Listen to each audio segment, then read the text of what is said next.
This webinar series began in January, and this is our 8th of 10 sessions, bringing us stories of climate justice solutions from all corners of civil society. Pathways to Zero builds on the work that CAN-Rac has done for years to bring together civil society to create pathways to a just and safe future for all. In the past year, the COVID-19 pandemic has really driven home the need for collaboration across sectors to address cracks in our social and economic systems. And it's in that spirit of cross-cutting collaboration that really sort of fuels this webinar series. So these sessions are intended to generate smart and thoughtful discussion about how we create just and equitable pathways towards decarbonization. And we want to leave you with an informed and energized feeling of hope, inspired by the commitment and passion of brilliant and generous people from all walks of life. For the full schedule, you can also visit our website, climateactionnetwork.ca/pathways to zero, where you'll find details on each week, including speakers and registration links for upcoming webinars and recordings of past webinars. So if you miss a week, or you know someone who might want to check out a conversation, those videos will always be there for you. One last note, just a reminder that everything today is available in both English and French, so please be sure to make use of our fantastic interpreter Alex's service.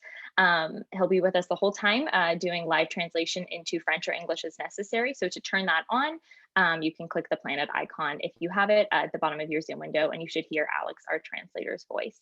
We do have presentations today in both English and French, so depending on the language that you would like to listen in, you'll want to utilize that service. Okay. And now for today's webinar. I'm joined by some of the movers and shakers who talk about and work on funding the transition and ushering dollars towards real solutions along the pathways to zero.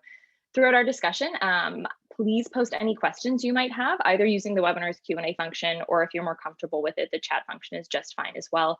And throughout, we'll encourage presenters to answer those questions in the chat. But then we're also going to pull from those resources as well as we enter the last sort of section of this call, which we're going to devote to a webinar or to a Q&A. I'm going to try really hard to keep good track of our time in order to reserve time for your questions and remarks at the end before we wrap up. So to my presenters, please accept my apologies in advance if I have to interrupt you to give you a 1-minute warning for time. And finally, I'm going to introduce our 4 panelists today. We have Adam Scott, the director of SHIFT. Adam is a climate change expert with extensive domestic and international experience in policy, energy, and finance, as well as campaign design and execution. At SHIFT, he works with a wide-ranging array of stakeholders to bring international climate leadership into Canada's financial sector. Previously, Adam was a senior advisor to Oil Change International and manager of Environmental Defence Canada's climate and energy program. Sylvain Carl is a senior director of Second Muse Capital. Sylvain's priority upon joining the firm was to scale the company's ecosystem development approach to climate impact investment.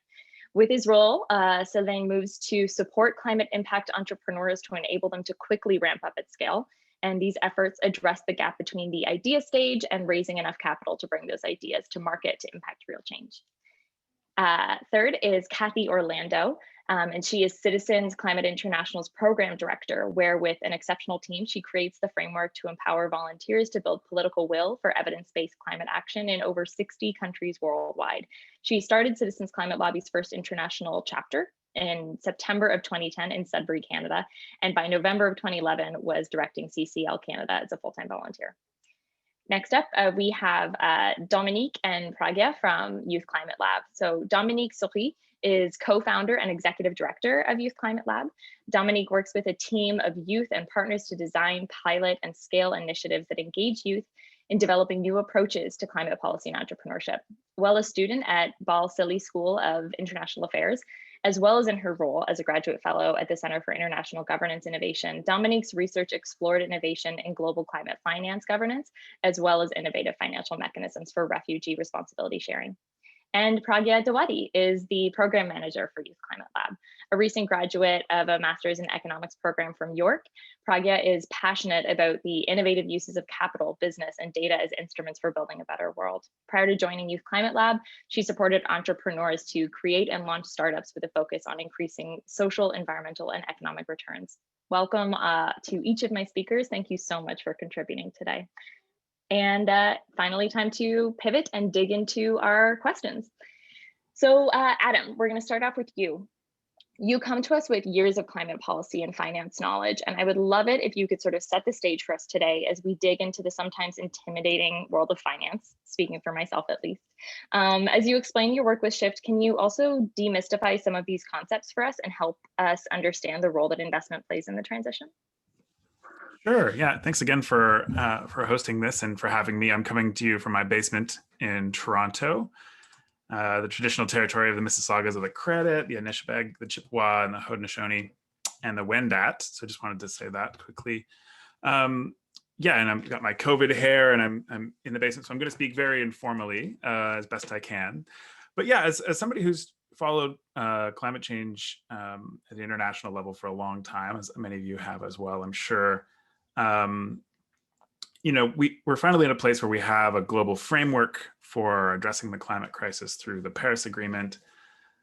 Obviously, the policies of governments are nowhere near where they need to be today to get us towards climate safety, but we can sort of see that process is moving, at least. I think we've seen regulations coming in, and a lot of the levers are starting to be pulled, thankfully. And the work of Climate Action Network's really, looking very closely at that.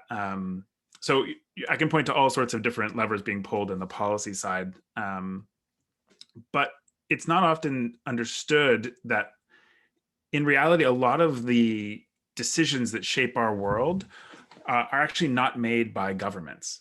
And ultimately, we're talking about decisions that are made behind closed doors by largely unaccountable groups in a boardroom.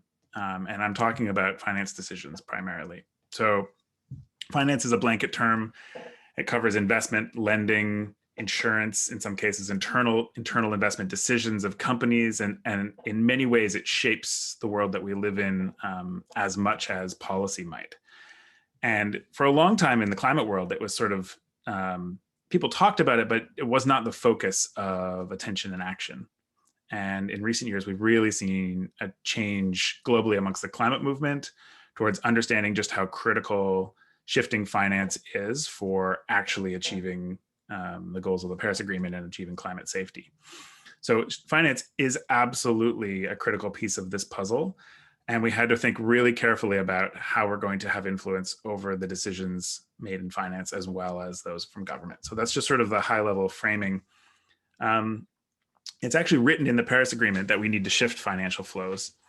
And we need, ultimately, a number of different estimates have been made, but it's trillions of dollars in capital needs to flow out of the sectors that are causing the climate crisis, primarily fossil fuels, but lots of other high carbon sectors we need to see capital flowing out of those areas and into areas that are going to drive solutions. And essentially what we're talking about is financing, in large part, the energy transition and the wider decarbonization of our economy. So it's really critical that this happens. And I always, throw an example that makes maybe more concrete sense to folks. A company like TC Energy, formerly TransCanada, is actively, has sought out investors, has sought credit facilities to build a massive new pipeline that's currently under construction in Western Canada called Coastal GasLink. They had to bring together, $7 billion in different types of finance in order to get that project off the ground. It's a perfect example of the kind of project we can no longer afford to be building because it locks in rising emissions.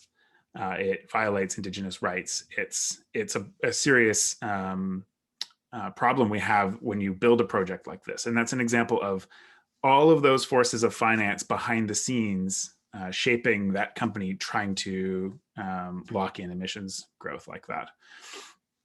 What could we deploy $7 billion of capital in that would actually help address the climate crisis, actually respect Indigenous rights?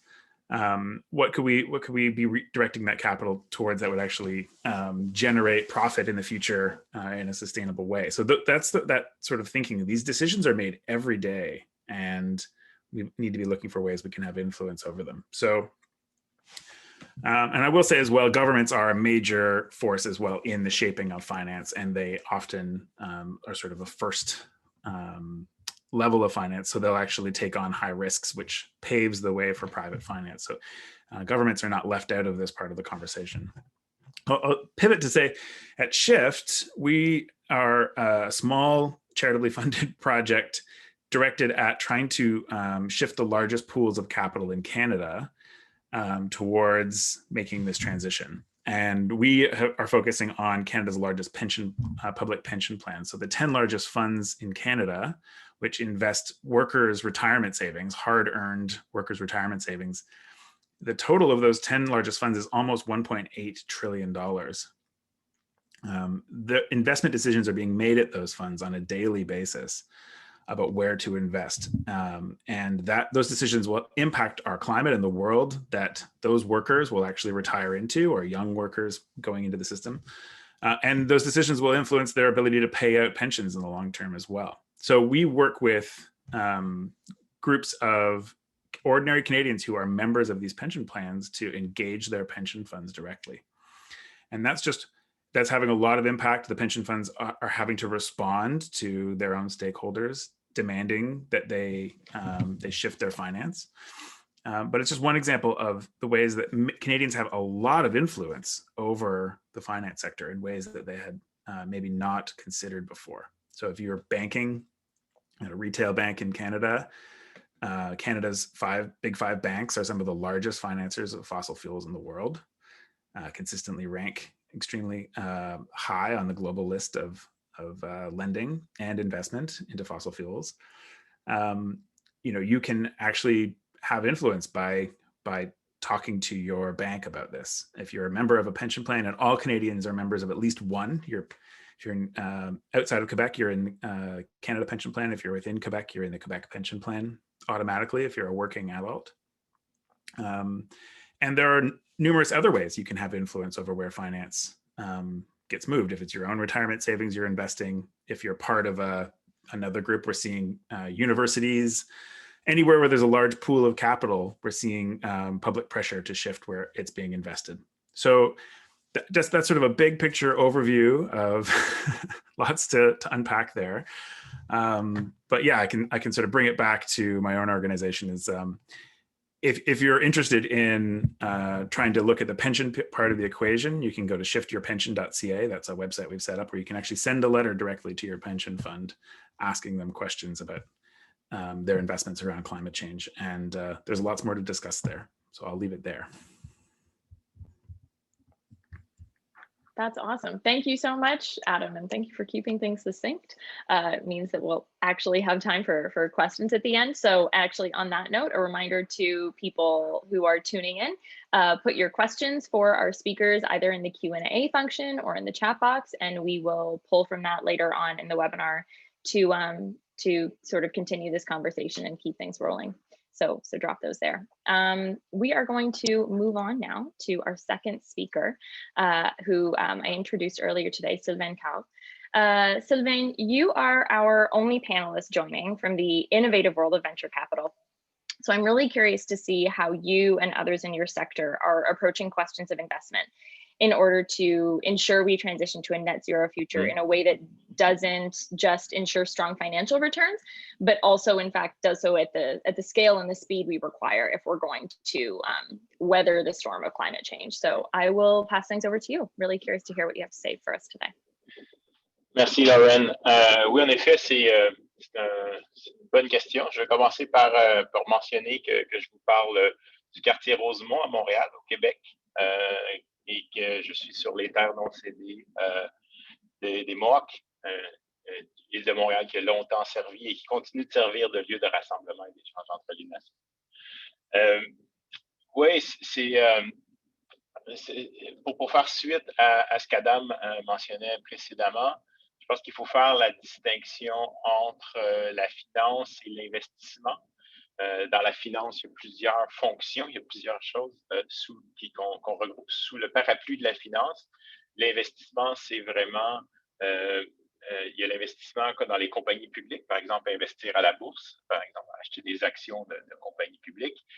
Moi, ce que je fais depuis 6 ans maintenant et ce que j'applique à la transition pour le climat, c'est l'investissement privé. Donc, on va créer créer des fonds qui vont devenir actionnaires minoritaires de compagnies en démarrage, donc de start-up, de petites compagnies, souvent au stade où nous, on va investir 2-3 personnes, une bonne idée, un prototype, mais vraiment au tout début. Et c'est vraiment suite à un processus qu'on a fait l'année dernière, au cours de l'année 2020. À l'époque, j'étais encore chez Real Ventures, un fonds d'investissement en technologie à Montréal. Mais on a fait une collaboration avec la Fondation McConnell, la Maison d'innovation sociale et Second News dans ce qu'on appelle le laboratoire de l'économie du futur. Je peux vous partager le lien, c'est disponible sur le site de la Fondation McConnell. Mais on s'est posé la question, si on veut avoir plus d'entrepreneurs qui mettent leur énergie et leur passion au service de cette transition pour le climat. Qu'est-ce qu'on peut faire? C'est quoi les enjeux? C'est quoi les défis? Et un de ceux-là, c'était vraiment d'aller chercher du financement pour passer du projet, de l'idée peut-être qu'on a faite avec ses amis à l'université pendant une fin de semaine de hackathon ou pendant un coopératon, mais de dire, OK, après qu'on a une bonne idée, on pense qu'on a quelque chose qu'on peut faire, puis on croit que de faire une compagnie qui développe un produit, une innovation, ça serait une façon de contribuer à la crise climatique. Comment est-ce qu'on peut faire ça? Donc, ce qu'on s'est rendu compte, c'est qu'il n'y avait pas tant de ressources pour accompagner les entrepreneurs et qu'il n'y avait pas vraiment tant de financement que ça à ce stade-là. Les compagnies ont plus de succès après qui ont démontré un marché, un produit, qui ont des clients. Plus facile de se faire financer. Mais comment on s'arrange pour en avoir 10 fois plus d'entrepreneurs qui s'attaquent à ce problème-là?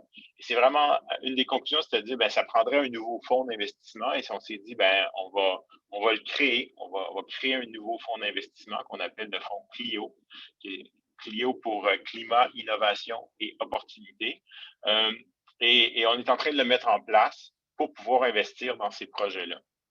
Et ce qui est intéressant dans la mise en place d'un fonds comme celui-là, ce n'est pas un fonds dans lequel monsieur et madame, tout le monde peut investir. C'est un fonds, la façon dont c'est régi à l'autorité des marchés financiers, c'est un fonds où on doit être des investisseurs accrédités. Donc, un peu comme le mentionnait Adam, les grandes institutions financières, les grands groupes ou les gens qui ont une capacité d'investir dans ces fonds-là. Donc, ça demande un certain avoir, un certain actif financier qui est régi par l'autorité des marchés financiers, peuvent placer de l'argent dans ce fonds-là pour nous permettre de l'investir dans ces compagnies-là pour qu'on soutienne leur impact.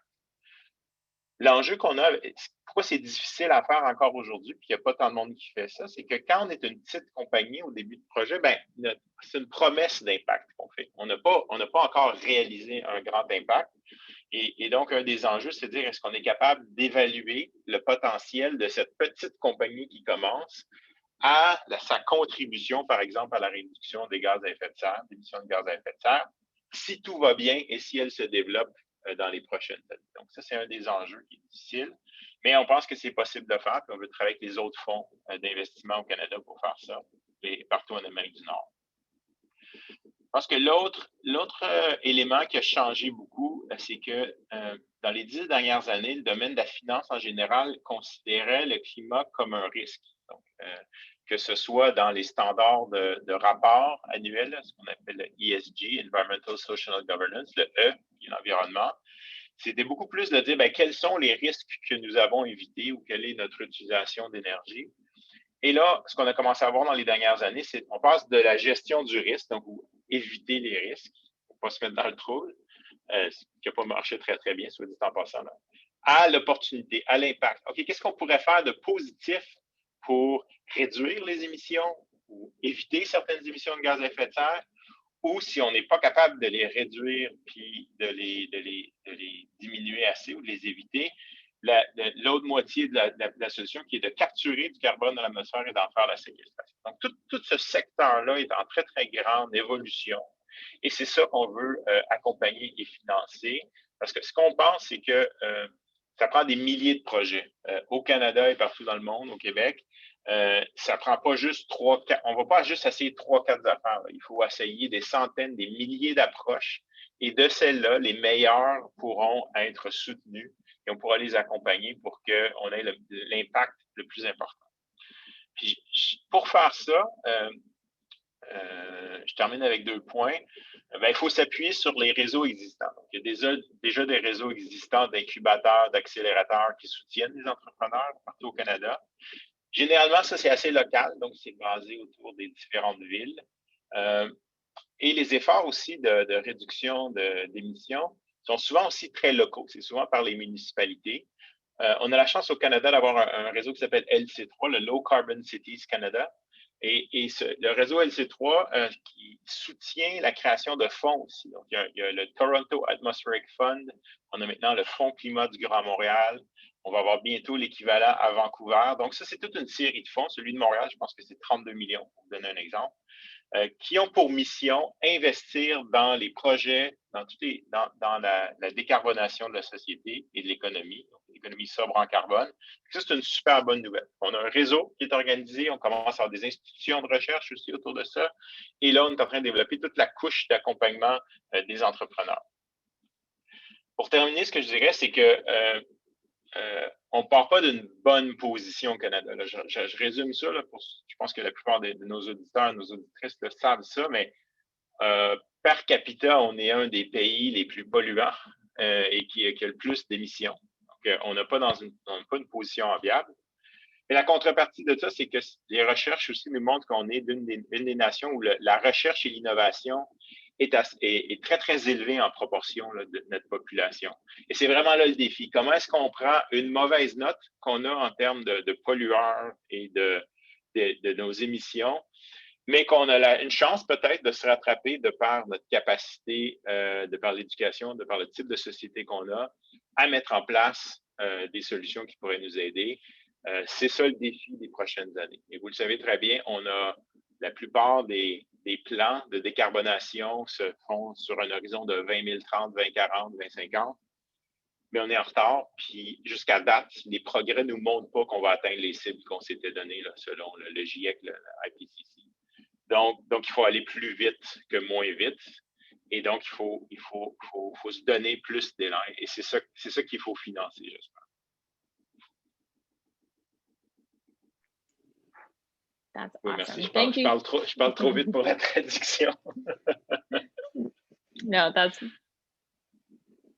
fair. Like, no, that was great. Thank you so much, Sylvain. You definitely, you're speaking a language that not all of us are super familiar with. So I appreciate you sort of walking us through those concepts to better acquaint us with yes. your world. So thank you so much. I'll share with you my bullet notes in English so that we can share with all the participants. That's awesome. Thank you so much. That's Merci. really welcome. Okay, then we are going to, we are right on time. I'm loving this. I'm going to move on to our third speaker today, Kathy Orlando. Kathy, you've been organizing for years with Citizens Climate Lobby, which we all know, or many of us know, advocates for an adequate carbon fee and dividend. So what do you see as the role for civic engagement in climate finance? And what do you see as the role for a carbon fee in driving Canada's transition? Thanks for that introduction, Laura, and thank you everybody for being here today. I'd first like to acknowledge that I'm calling in from Robertson Huron Treaty and the traditional territories of the Atikameksheng and Wanapitei First Nations. And for those of you who don't know where that is, I'm calling in from Sudbury. I'm sharing my screen. So a great question. What is the role of civic engagement in the transition? Well, at Citizens Climate Lobby, we think it's key. Our solution to climate change is democracy.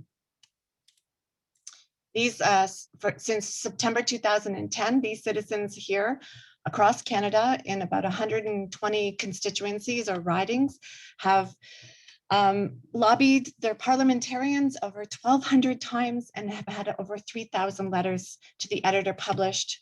They build relationships with their parliamentarians locally, and they bring them trusted information and build political will locally. I think it's key that we engage with our politicians in going forward. So the second question, what is the role of carbon fee and dividend?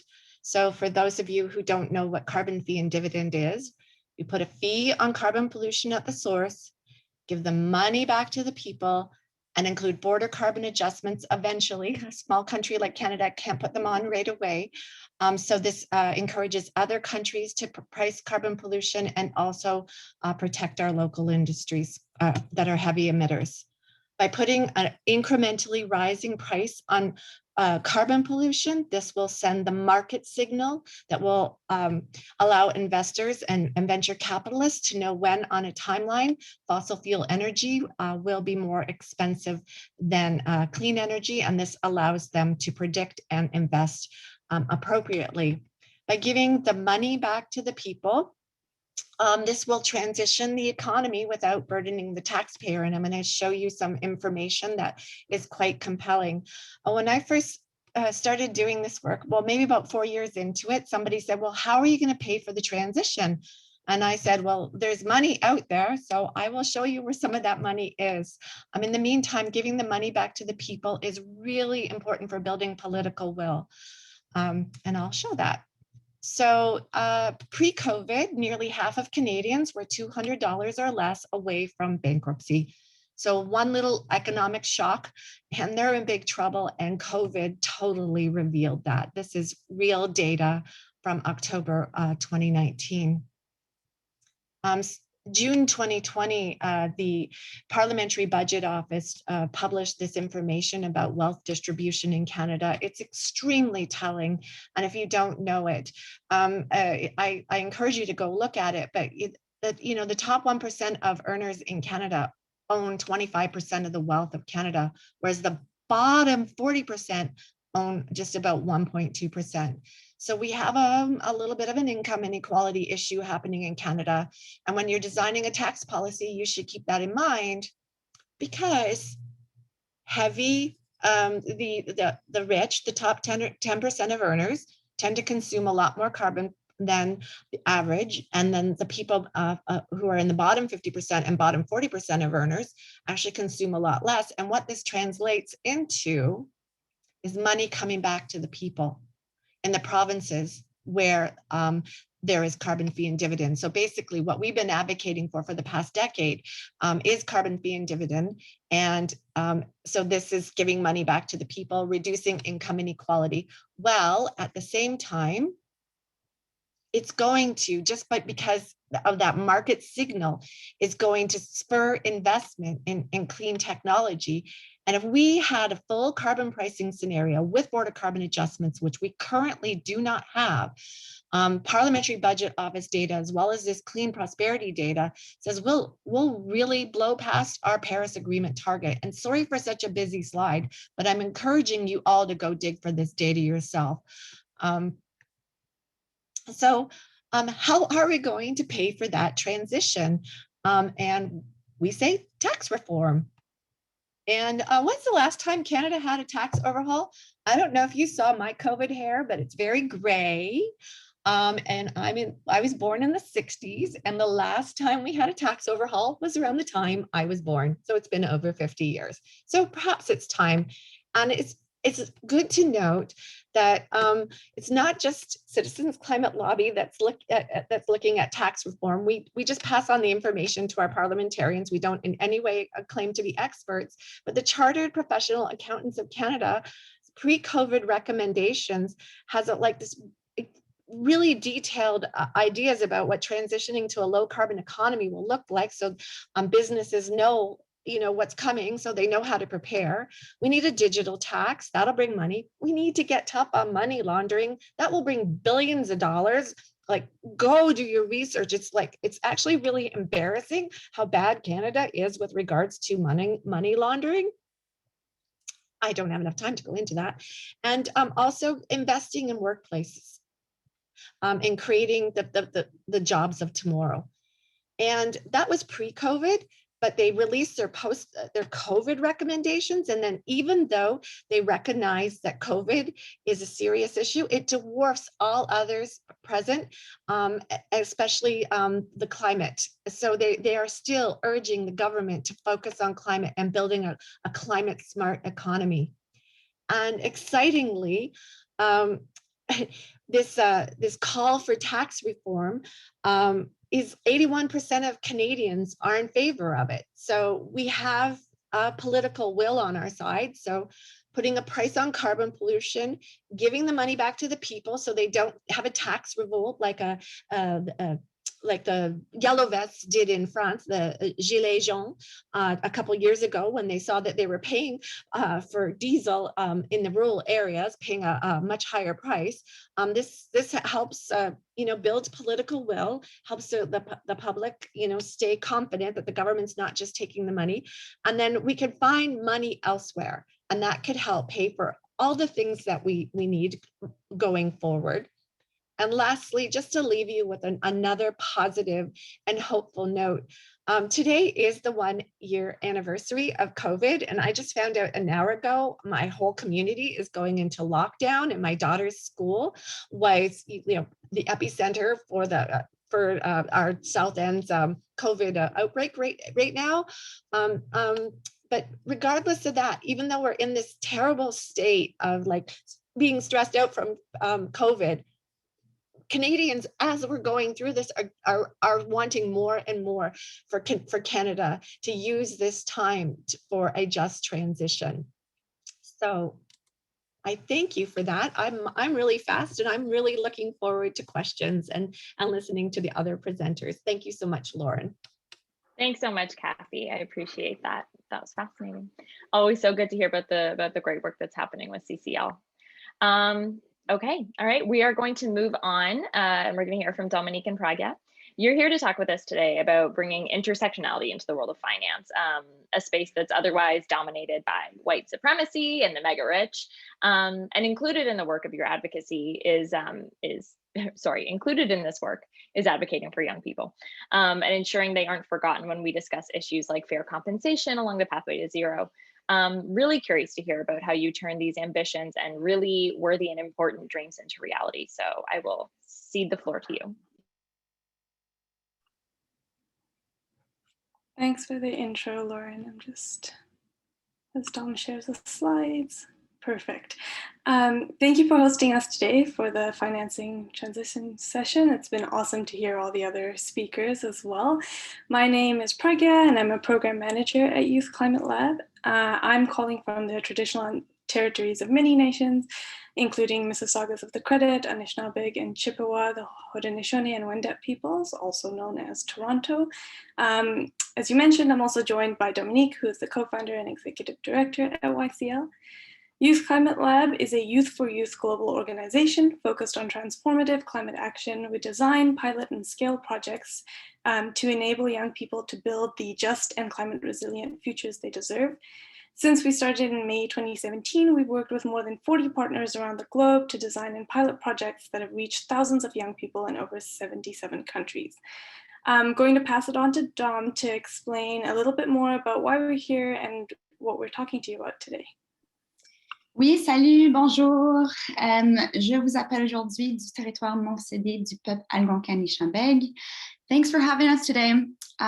We are going to talk about the need to shift finance to be more intersectional. And while we can talk ages about this, and there's very important conversations to be had, we're going to be focusing on youth.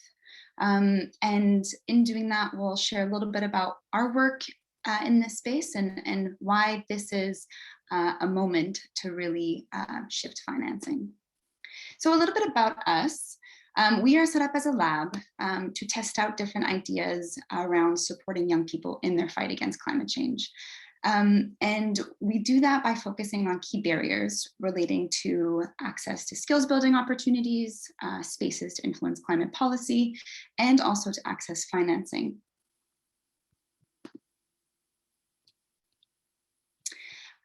At the end of the day, all in all, current climate finance has largely been unsuccessful in reaching the communities who need it the most, communities who are most impacted by climate, and also the communities who have the solutions. This hopefully isn't news, and there's been a lot of amazing work being done to create intersectional approaches, really looking at gender, race, socioeconomic sensitive approaches to evaluating investment, but also granting decisions. And a lot of that has had a great impact, but what we've found is that there continues to be a missing piece of the puzzle: young people. and youth as a key demographic that's disproportionately affected by climate change and has incredible energy, innovation, and proven solutions. And so at the end of the day, we need everyone to fight for climate, and we want to be able to support those with the solutions in the communities most impacted. To build a little bit on that and to give you some context to the work that we do, we found through our research and our work that youth are underfunded, undervalued, and often tokenized. And this is especially true for youth from communities already made vulnerable. I am so sorry, I am in Toronto, so you might hear the sirens downtown. So we've identified some key challenges and barriers that I'd like to share with you that are also on the slides. The first is youth face increasingly high barriers to financial independence, and if there are very few immediate solutions available. So this severely limits their entrepreneurial potential and the ability to create and scale solutions to problems that affect them directly. As we mentioned, there have been efforts to make climate-based funding and investments more inclusive, but existing funding barely takes into account considerations for gender, and there's no established framework to evaluate the intergenerational impacts of capital. It's often inaccessible to younger generations as well. Additionally, while youth are well attuned to the grassroots or like those bottom-up solutions, they're primarily devoting volunteer hours to the cause rather than actually having their labor valued. And there's a lack of dedicated efforts that operate with or consult with like a by youth for youth decision-making framework. And we've seen that all of these barriers have been sort of exacerbated by COVID-19 at a time where youth are also disproportionately affected by the job losses due to the pandemic. So here I just wanted to mention that in addition to the barriers and challenges I just mentioned, we're really called at YCL to this work because we consistently find that there's a lot of lip service paid to youth, but that rarely translates into actual funding, resources, or other support. Young people are constantly told that they're part of the solution, but they're not always supported to implement and scale their ideas. And we know that young people have the ideas, passion, and the energy needed to achieve a just recovery that aligns with our climate goals. And we need to be seen as necessary partners in action as we're creating these. And so we at Youth Climate Lab, and I think it's just an important reminder that youth are not a monolith. When we talk about youth, we really talk about it. We really consider and work with plurality, a youth with a plurality of identities. And when we're talking about financing and compensating the work of young people, we're talking about a lot of different things, from land protectors who are criminalized for their work, often not compensated, in fact, face high legal fees, to entrepreneurs, especially entrepreneurs in the global south that we work with who have market-based solutions to climate change, as well as different community-based projects. Across the board, they're underfunded, as we've mentioned. So what is Youth Climate Lab doing on this? Just a little bit about our work, a quick snapshot. Since we started almost 4 years ago, we've supported over 50 youth-led climate ventures, really focusing on providing support for them to start and to scale their efforts and increase their ability to access financing. We've leveraged over 450,000 USD for youth-led climate action, and we've engaged hundreds of young people in 25 countries in the global south, really to identify and present recommendations for youth inclusive and intersectional financing. And we've presented those recommendations to high-level dialogue on finance, to the Green Climate Fund, to a variety of different COPs, and to the Canadian government. And while our focus, especially when we started, was really on building capacity for youth-led, early stage youth-led efforts and conducting advocacy, we're broadening our work to explore how we can catalyze more new and different pathways to catalyze financing and scale youth-led ideas everywhere. And this intention has gotten us to look at this moment that we're finding ourselves in, COVID in the midst of it, in this 1 year since WHO declared it a pandemic, but also as we begin to think about and get serious about recovery. And so we conducted research that was funded by my tax and with the University of Waterloo that looked at different COVID responses, or COVID responses so far of 197 countries, just to see if youth and climate action were considered. And we found that only 1.5% of them actually mentioned both of those things. And so for us, this is a clear moment to invest in youth-led efforts, to do the community work, to do the advocacy, to create the solutions that are necessary to be part of a just and green recovery.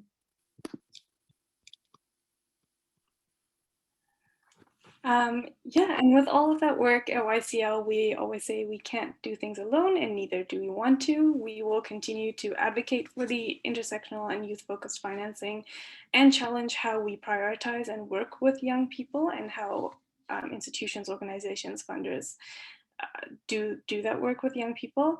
And we're always looking to partner with organizations who support sort of this goal. And help us to do this work.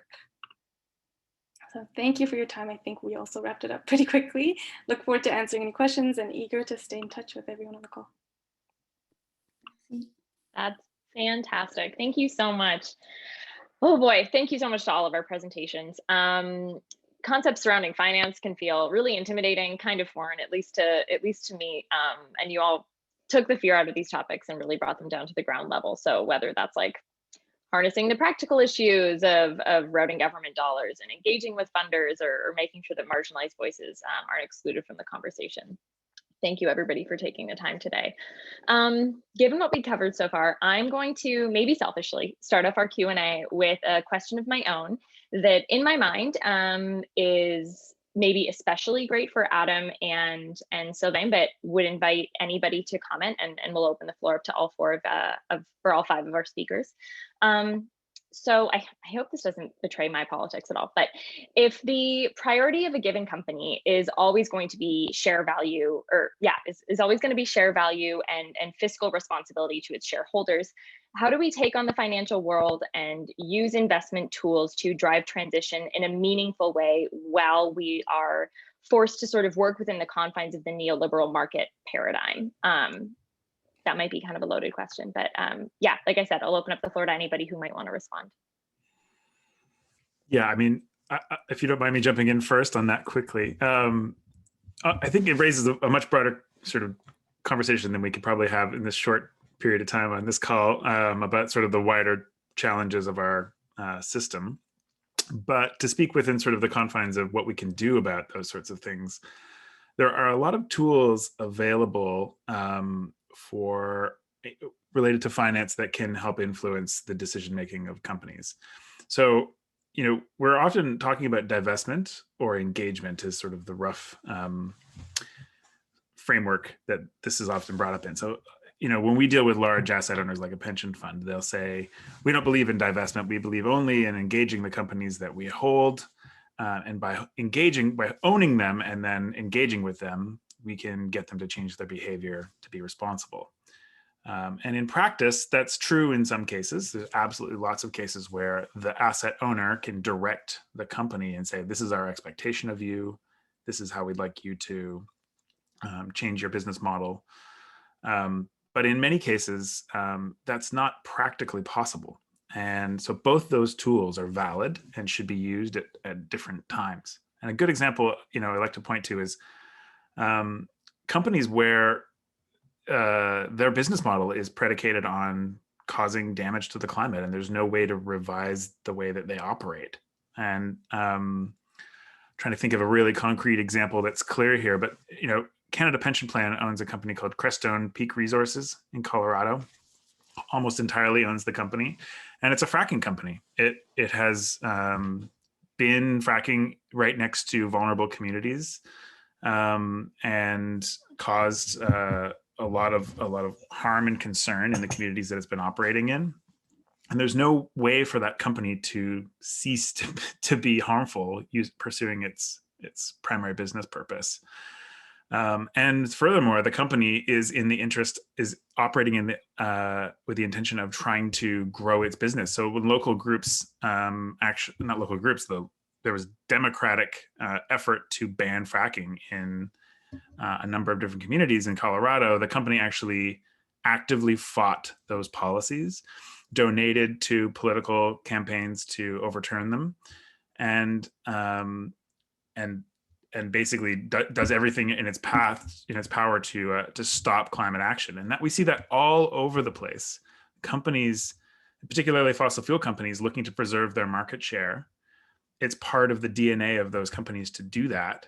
They're part of industry associations that are lobbying against meaningful climate action. They're making political donations. They're trying to overturn democratic will of people.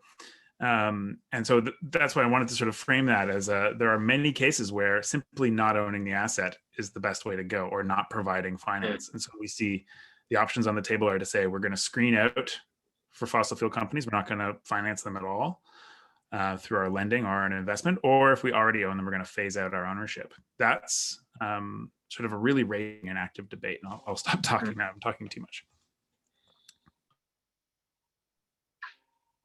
If I may jump in? Yes, please. I'll continue after.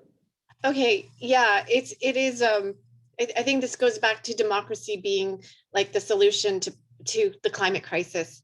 People taking back what belongs to us. The air belongs to us. The soil belongs to us. The water belongs to us. Like, it belongs to all of us. It does not belong to a company. So building, and when we live in the countries where there's first past the post, the best way to grab our democracy is one community at a time. So just, building those trusting relationships and building those networks. So if players want to come in who are not trusted to like control the narrative, you have your trusted people in your community who will stop them. So I just want to, and then so first is grabbing your democracy and building those networks locally when we live in a first past the post system. And then secondly, that predictable price on carbon pollution will do so much. Well, just if you go and look into the data, it will shift things. But yes, of course, I mean, we need all those other things happening. We need the land defenders, like who are, so I'm not saying you have to do my work, and I'm so appreciative of the land defenders and the pension and the shifting and the rethinking and all that as well. But I just wanted to add that. So thank you. Yeah, and I would say money is ours too, right? It doesn't belong to any specific group or any specific interest. And as Canadian, I mean, within our laws, Canadian businesses are under laws to provide benefits to all the stakeholders versus in the US where it's only the shareholders. So we're already in a better position to do so. Of course, we need to hear all the stakeholders. We need to define what are the concerns of the stakeholders. And if we think about how every citizen and everyone can be represented as a stakeholder, we need to have collective action and we need to work as groups because our voices are louder that way, right? That being said, if I'm a proponent of, if we're not happy with the big companies we have, let's replace them with better companies. And what I'm seeing is that young entrepreneurs are launching companies, they're launching B Corps, they're launching triple bottom line, they're launching benefit corporations. There's a whole slew of new types of companies that you can build that take into account the people, the planet, and not just the shareholder and the financial system. So it is in our power to do so, right? And I'm slightly younger than Kathy. You can't see the gray, but it's somewhere in there. I'm a Generation X, but there is a generational shift. The millennials and the next generation coming to the work market, the desire to change the world through your professional activity and to align your personal values and your work life has never been as high. And so I think we have the pent up demand and the potential to do so. We need to work together to support this.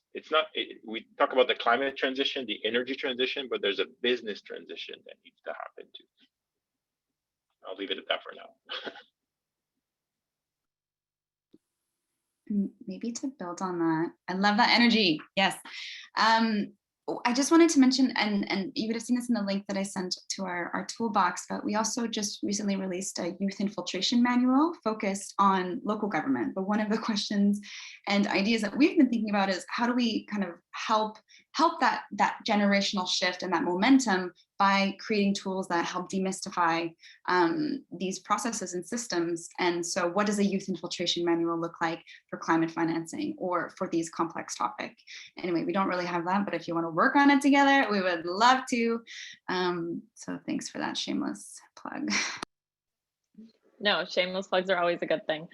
Okay, so I think I do have time for another question, and I'm going to pull this one from the chat where it was sort of asked, where do we shift investments made from investments that are made in fossil fuels? Where do we shift those to more sustainably generate profits?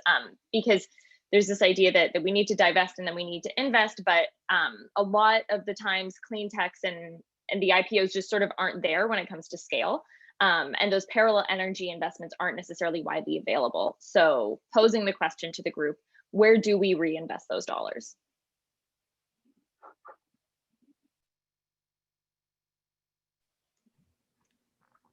I know some of you have happy to jump in, but I've been going first every time. So if someone else wants to go first.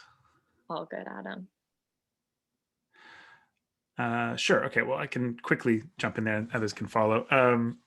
Yeah, I think there's an assumption that, and it is really important, that assumption that all of the finance needs to flow into renewable energy, are these very sort of large, charismatic parts of the energy transition. And it's really important that that happens, that we see a massive increase in finance for things like renewable energy.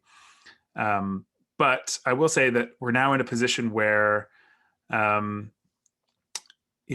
are a lot of opportunities to transform our society beyond just that narrow wind and solar power that we're all picturing when we think of this transition.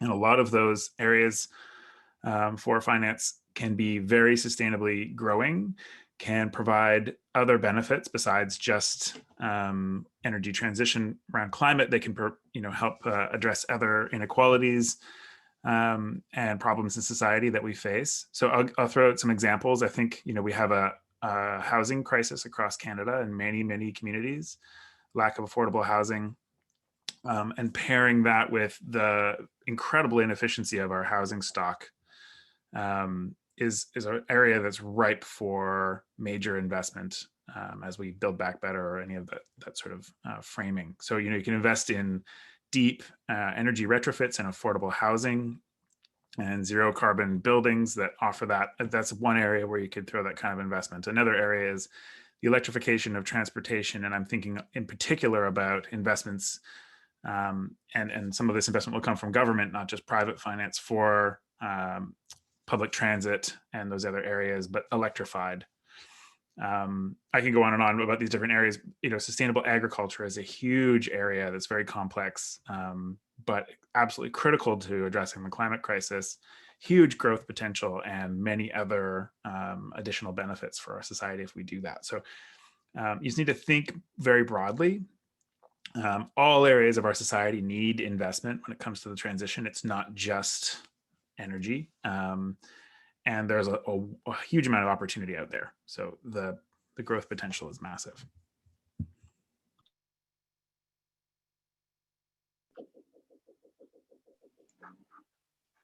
Anybody else have thoughts? Yeah, I would add that one challenge we have is also, I guess, historic or cultural, as a large part of the economy in Canada has been around natural resources for a long time. Wood, oil, and whatnot. That's why a generational shift is as important for the climate transition.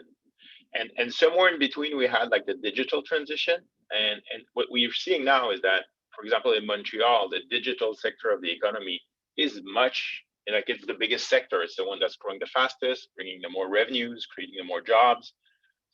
So in a way, the last 20 years has already started the shift away from exploiting natural resources that are non-renewable. And in several of the part of this country, like we are using clean energy. And what we're seeing is that a lot of the the knowledge and the skills that were required for mining and for working on the oil patch, like large engineering projects. Similar skills are needing to deploy wind farms, to deploy renewable energy sources. So it's not like the sector, the energy sector is going to disappear and the Canadian economy is going to crumble. But we need to be working with people to help them transition to maybe similar jobs. And so there's a social cost to the transition, and we need to be aware of that. But the last year has proven that when the government wants to put money towards a crisis, it can. So let's just continue doing that and finance the transition. And then all the sectors, I think Adam's point is spot on. Like all the sectors need to be transformed. Some are easier to transform than other and to transition. Some are harder, but they all can be transitioned.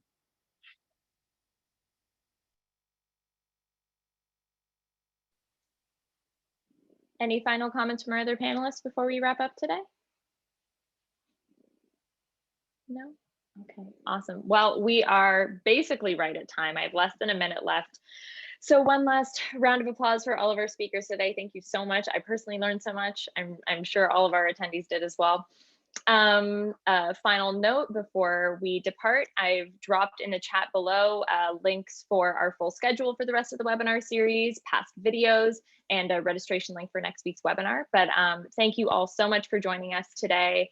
It was a really fantastic conversation, and I'm so excited to continue these talks with you all on our Pathways to Zero series, because we only have 2 webinars left. So thanks again. I think I've said thanks probably 6 times today, but I will let you all go for the afternoon or the morning, depending on where you are, and I'll see you in the near future. Thanks so much, everybody. Have a good day. Bye.